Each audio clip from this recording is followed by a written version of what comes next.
Today, I will be bringing the tea. Literally, I brought tea.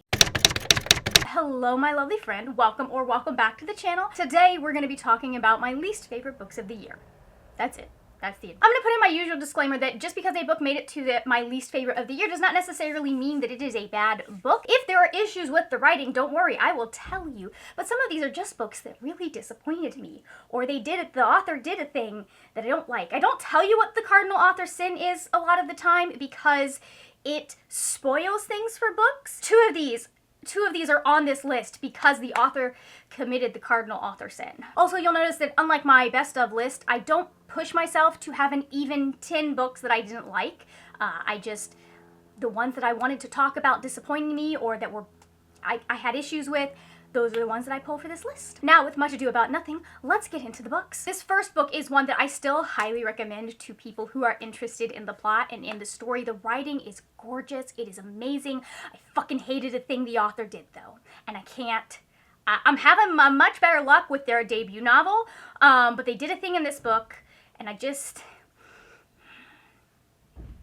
It was gonna be 5 stars, and then they did this thing, and I was like, no. Like, literally, I rated this differently on Goodreads than I did in my personal, rating system, because the personal rating was not great, and the book deserved better, and that book is Your Blood, My Bones by Kelly Andrew. This is a dark Peter Pan retelling. We're following a young woman as she is going back to take care of things at her family's home that she has escaped. She and her mom got away from this really dark, creepy manor. There was stuff that was going on. She is learning about a lot of this stuff as she is going through. And when she gets there, she finds in the basement, tied up, the boy that she used to play with as a child. Like, they kind of grew up together, and she realizes that her dad was involved in something very, very dark. This is so beautifully written. The atmosphere, the vibes are immaculate. If you like dark, spooky, gothic type things, if you like haunted house stories, if you like it when things are a little bit fey, read this. Don't read it if you want a satisfying thing that I go into books for. And that is all I'm going to say on the subject, because this book does not deserve to be slandered. It just wasn't for me. And the next one that we are going to talk about is You're Not Supposed to Die Tonight by Kailyn Barron. This is another YA. This is like a YA horror thriller. It is very much based on the camp horror novel. So we are following Charity in this, and she is one of the counselors at a camp called Camp Mirror Lake. She's been doing this so long that she's actually in charge of running everything. She's 17. She shouldn't be in charge, but the guy who's running the thing doesn't really have any interest in running the thing, and so he puts all of that on her. Camp Mirror Lake was actually used as a location for a slasher film, and so they're running this camp as a slasher camp. People come to get the shit scared out of them. Charity really enjoys going through and running this thing. She loves the whole atmosphere and the vibe, and then weird stuff starts happening. It's not great. Like, there's a racist old lady that lives up the road that's weird. There's a bunch of weird stuff going on in this book. This is fantastic if you like secret societies, if you like slasher novels. Like, I feel like there are a lot of people, if you like Stephen Graham Jones' Indian Lake trilogy, you're gonna like this as well if you want something quick and short. I didn't like the ending. I do not understand why that ending was the ending that it was. Like, why couldn't we just have had that happen at the end and not in the epilogue? I buddy read this with my friend Jess over at the Hex Library and my friend Eva over at Pretty Purple Polka Dots, and it was a great reading experience right up until the end, and I don't understand that ending, and I'm sorry, I don't think it's a great ending. It does a thing that I very much don't like when authors do that in books.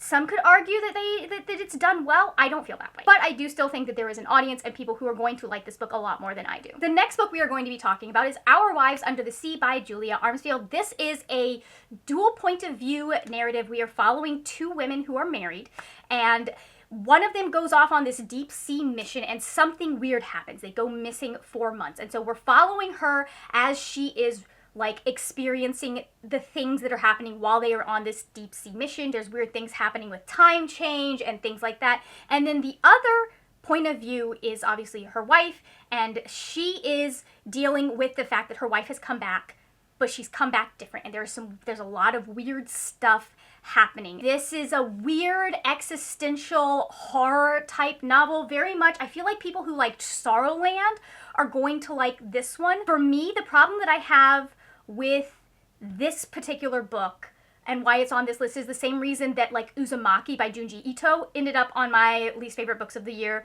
a few years back. I like my horror to have a little bit more explanation than this one did.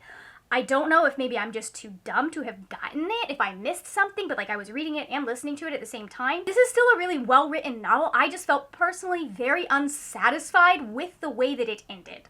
And like the fact that there were still so many, like I kind of knew where we were going with one of the points of view. And I was like, okay, well like I feel like this can be acceptable if I have some reasoning behind why all of this stuff, and there's never any explanation about what's going on. I just like a little bit more like reasoning and explanation. Like I'm not afraid to like draw like connected dots if I need to, but I also this year read another book that's very much in this similar vibe, and I felt like I had a better footing in that particular book than I did in this one. Now we are moving on to one that was one of my most anticipated reads of last year, and it hurts that it is on this list, but I have to be honest, I was kind of disappointed, and I don't think it's as good as the rest of the series. Like technically it's part of a duology. The thing that came before was a trilogy, but that book is The Prisoner's Throne by Holly Black. This is like a sequel duology to the original Folk of the Air trilogy, where we are following two of the characters that we met in those books,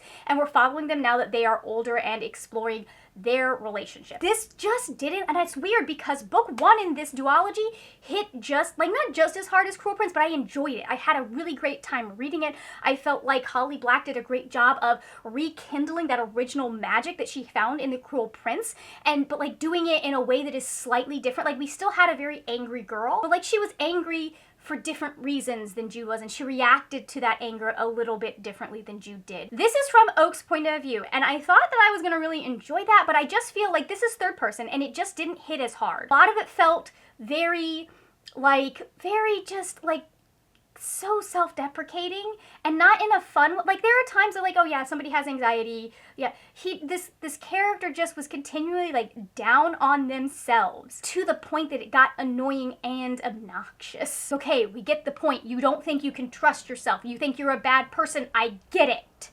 I get it. Can we move on? Can we get to the plot? I feel like this point of view didn't serve the story very well, even though the story was very interesting. Like, I feel like the story as a whole in this book was very satisfying. I just didn't like the execution wasn't as what I wanted, and I gave this 3 stars. Every other book in the series has 5 stars, I think. I might have given Stolen Air 4 stars. I love this world. I love these characters. I love the fact that we got to see more of our favorite characters from The Cruel Prince. I almost said their names, but then I realized that that's a spoiler, so no, I won't do that. I still think that it was like a decent book, but I was expecting to love this so much more than I did, and I'm really disappointed that I didn't. This next one is another one that was just kind of meh for me, and it was one that was like really, I felt betrayed that it was meh because I loved the other 2 books that this author has written, and she did some different stuff with this one. I feel like that other stuff is going to work really well for some people because there are people that are looking for this in a book. It's not why I read Margaret Rogerson though. So the book is Vespertine by Margaret Rogerson. We're following Artemisia, and she is a nun in this world where you have to do specific rites so the dead stay dead.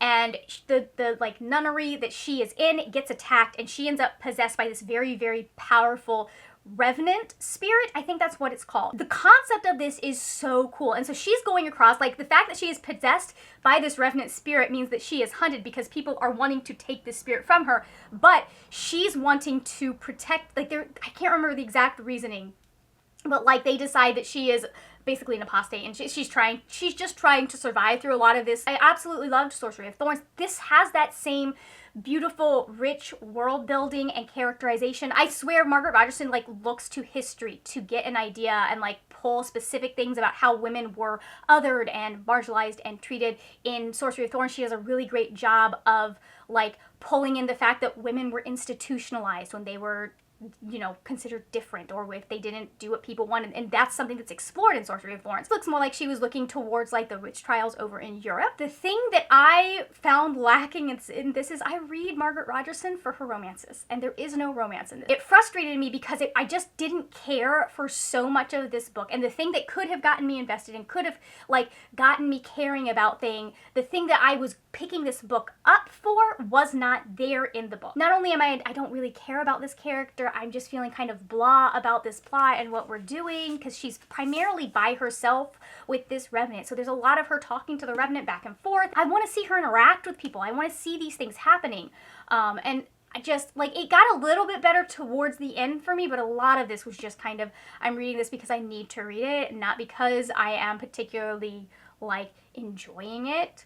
I just need to know what happens, and I was really holding out hope that there was going to be, like, a last-minute little romantic something between her and someone else, and that just didn't happen. The way that this ends, it feels like it could have been the first book in a series.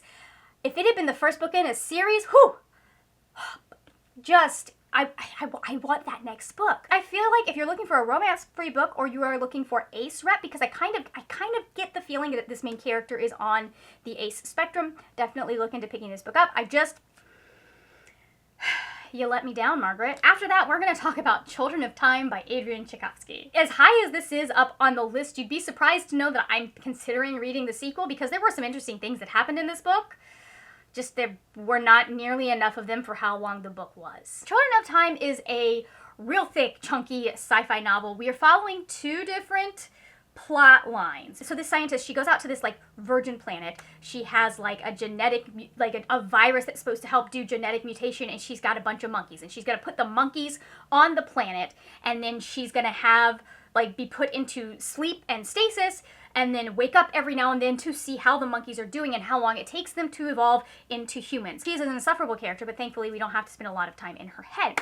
Problem is, as she is doing this, as she's going to sleep, there is a thing that happens that basically kills all communication. There's a huge galaxy-wide cataclysmic event that happens because humans. We go forward even more in time, and we have the planet, which we're following as arachnids and other invertebrates, because that's what was on the planet at the time as they evolve.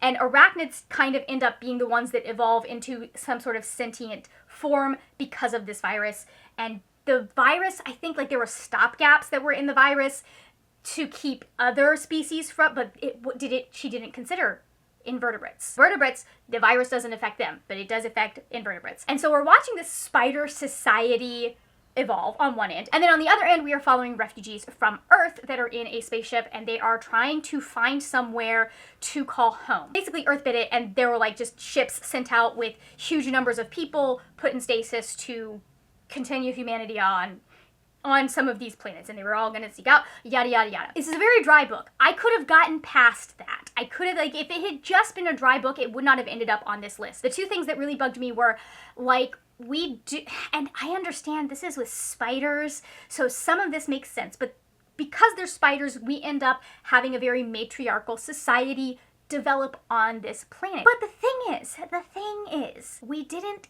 like, I just felt like the author just went, okay, let's take the patriarchy and switch the genders. That's all he did. And I understand that we are working with, like, spiders, and there are certain behaviors that are part of, like, spiders kind. I get that. But I still would have liked to see more thought put into it. It felt lazy. And I feel like if a woman had been writing the same concept, we would have seen maybe a little bit more variation. I understand in the wild, the female spiders kind of are a big dog, and male spiders not so much. I get that. I just would have liked to see us, like, it's a fictional book. We can change things.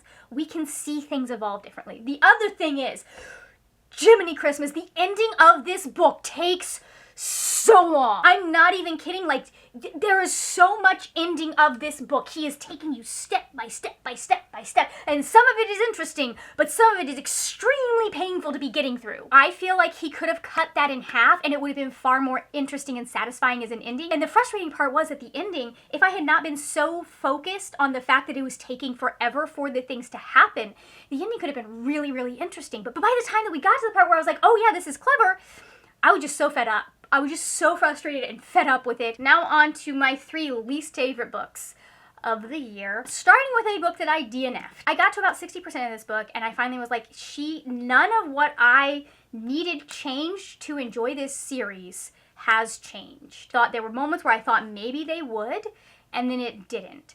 And so I finally was like, you know what, I'm going to look up some reviews. The reviews confirmed that the things that I wanted to have change did not change. I think I have come to the realization that Tahereh Mafi's stories are not for me, at least not her fantasy. She's done this twice now in her series, done it in this series and done it in Shatter Me, and I didn't finish the Shatter Me series because I didn't like that she did it in the Shatter Me series, and it makes a little bit more sense in this one, but I don't like that she did it again. I want to emphasize how frustrating this is because I loved this Woven Kingdom. Like, everything about that book was perfect. I had no notes. I wanted more, and then she didn't.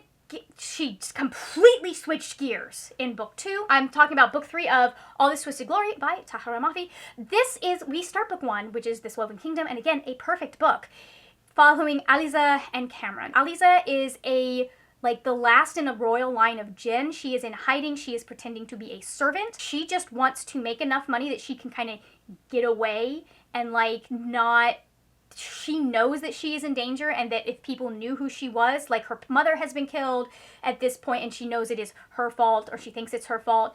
Like, she knows there are people that would hunt her down if they knew she was alive. And then Kamran is the heir to the Empire that is trying to kill Aliza. Their connection in book 1 was immaculate. It was fantastic. It was beautiful. And then we didn't get any of that in book 2 at all. Here's my issue, and this is the issue that I had with book 2, and this book confirms that the timeline that I thought was correct was correct. Book 2 happens over 36 hours. That book dragged so much. For a book that happens over 36 hours, the pacing was so off. Like, it's not even that I'm mad that she's doing this thing. I think I could deal with her doing this thing if we liked the character that's involved a lot better. I don't like him. I do not like him at all. We have a little bit more happening in this book than we had in book 2. Book 2 felt like almost nothing happened. It was just Aliza and this other character sniping at each other every other point of view. And then sometimes we got Kamran, who was doing things, but still nothing real was happening in that book. I don't understand why that book existed because it could have been 100 pages. Calming down again. I'm just so mad. I'm so mad. I'm so mad. If you want more of my thoughts on All This Twisted... No, These Infinite Threads, you can watch my Goodreads vlog that I did for the 2023 Goodreads nominees. I am working on reading through the rest of the 2024 Goodreads nominees, but that's going to be a very different video just because of time constraints, and I just didn't... So it's going to be a little bit of a different tack that I am taking in that video. Here is my thing, is there is a character that we are supposed to like. We spend all of book 2 with him being asshat to Aliza. Just being the worst. He was promising when we met him in book 1 because of the way he was interacting with some of the characters, but then we took him away from everyone but Aliza, and it was just like this. I can't stand the way these two are interacting because it's just them sniping and arguing with each other, and then suddenly she's like, oh, he's so sad. He's a sad boy. I fucking hate him.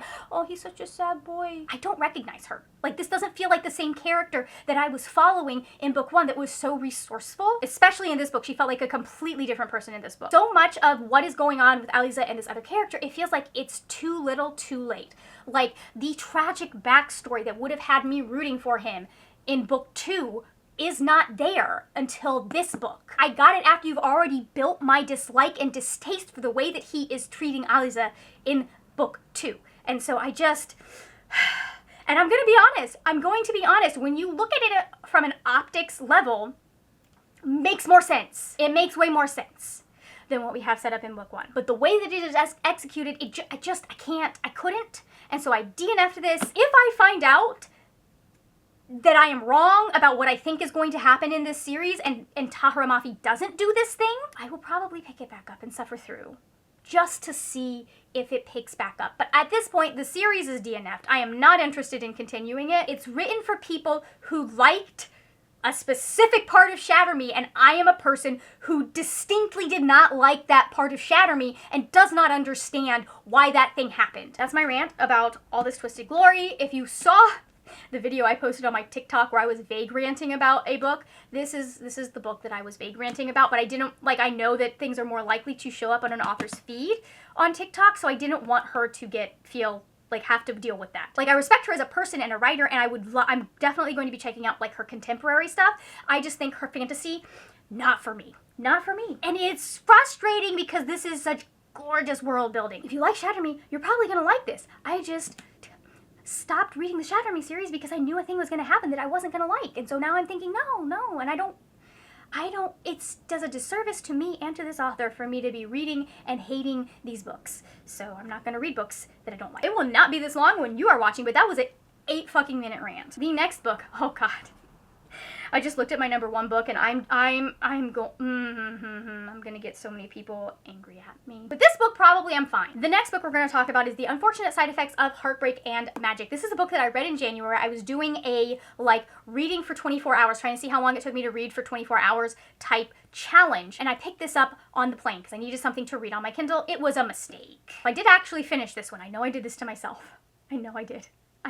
This is one of the only times I've ever finished a book and immediately wished I hadn't read it. I don't even feel that way about my number 1 least favorite book. And I rated my number 1 least favorite book higher too. Yeah, I'm just gonna read the back of this. So Sadie Revelare has always believed that the curse of the 4 heartbreaks that accompanies her magic would be worth the price. But when her grandmother is diagnosed with cancer with only weeks to live and her first heartbreak, Jake McNeely, returns to town after a decade, her carefully structured life begins to unravel. She has baking magic. She's able to influence how people feel through baking. Her ex-love has come back. There's a whole bunch of fun. I finished this because of the family drama, because I found the family drama interesting, because the whole thing going around her grandmother's death, who her grandmother is the person that raised her because her mother left for reasons that we find out later. So all of the family is coming back. There's a whole bunch of interesting family interactions that are happening. I fucking hated the romance. I'm sorry. Because let me tell you that her baking magic can influence people to the point that she can make people tell the truth even if they don't want to. Her first date with her crush way back when, this isn't a spoiler, she bakes him something that will make him confess his love to her. And she basically takes away his agency. I read it and I went, this feels kind of like a roofie. We don't give him the chance. We don't let him. I just was so frustrated. I wasn't rooting for either of these two people to be together. This book also did not know what it wanted to be. Did it want to be a family drama? Did it want to be a lighthearted rom-com? Did not know what the heck it wanted to be because it would go wildly back and forth between the two. I just, the tone was off. The romance was off. I couldn't with this book. And then, the ending happens. And if you don't want to know how this book ends, I will say, go on. But basically, at the end of the novel, she loses her fucking magic. Okay? She loses her magic to save her brother, which granted also would do that. But just the fact that there's a whole thing going on with a curse and yada yada yada, and her and her brother's dad, her twin's dad, and it just made me so angry that we were manipulated into this position where this woman loses her magic. Where it just felt so lazy, and I hated it. Okay? I hated it. Okay, spoilers are done. I thought I was getting something like The Heart Principle by Helen Kwong, which I loved, which while it handles heavy topics, it also is still very much a romance, and it's still very much the lighthearted vibe fits and makes sense, and the balance between the lighthearted moments and the dark moments in The Heart Principle is done really, really well. That wasn't done in here. Plus, we have a relationship where I'm you two are better off just not being, and just walk away. Both of you need to walk away. Also, she stole his dog. All right, this final one. This final one is going to get me some haters, but y'all lied to me about this fucking book. The final one is An Offer from a Gentleman by Julia Quinn. This is a book that I read for my Bridgerton vlog, and it was my least favorite amongst the 4 that I read.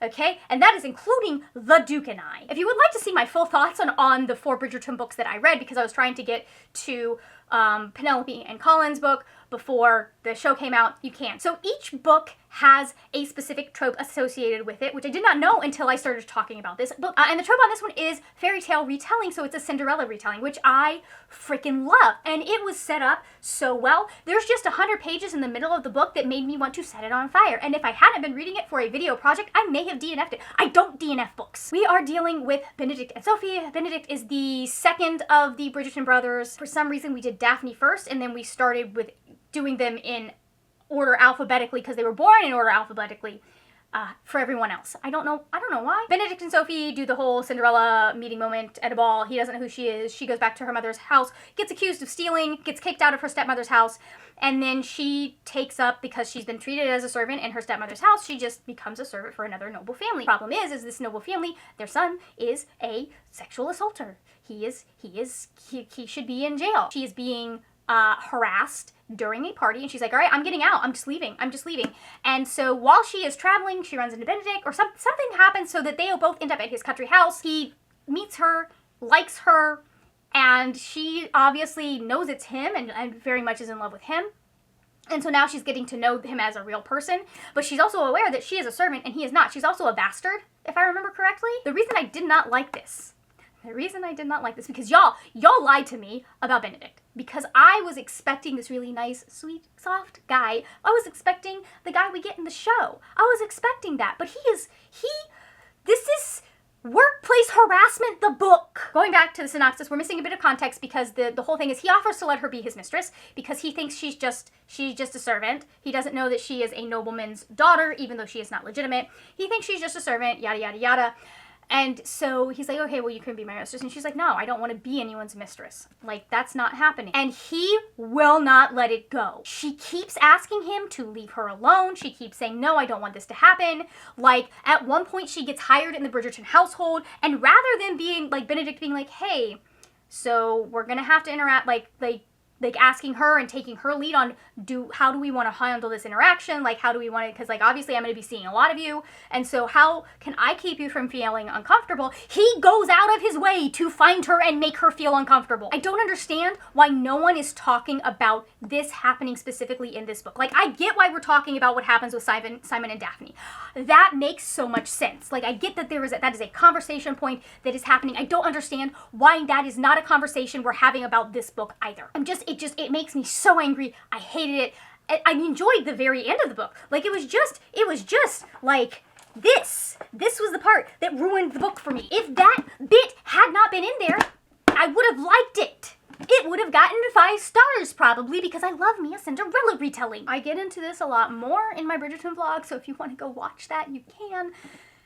I understand that this is an unpopular opinion and a lot of people like Benedict. While I liked him at the beginning of the book, and I liked him at the end of the book, especially, like, there was some stuff at the end of the book that really, there are some good moments. And, like, I don't hate seeing them in future books. Like, like, they're dynamic after we get over the fact that, like, if we had addressed in the book the fact that he was harassing her, I would have liked this book so much better if that had been something that was addressed properly in the book. If that had been, I don't even remember him apologizing for that or having like a moment where he does have a come to Jesus moment about some other things, which great that he needed, but I don't think he ever has a come to Jesus moment about that specific thing, and that bothered me. Long story short, I don't recommend it. You might need it. Like, I mean, you have to read it if you want to read the Bridgerton series, but I don't recommend it. So I am out of books and almost out of tea, except I want to know what your least favorite book of the year was. Like, rant to me in the comments. Thank you so much for watching. If you enjoyed this video, please give it a thumbs up. Also, if you like this video, I will have a couple of videos right over here. I will have my Bridgerton vlog right up here. Grab a drink. You're going to need, it takes a minute. And then I'll have whatever is newest on my channel right down here. And if you like the vibes, that subscribe button is right there. That is it for now, my friends. Happy reading, and I will see you later when we will talk about more wordy, nerdy things. Bye! Having zero, what the fuck is happening down there? Sorry, I think someone forgot how to drive in my neighborhood, but everybody's fine. No one was hurt.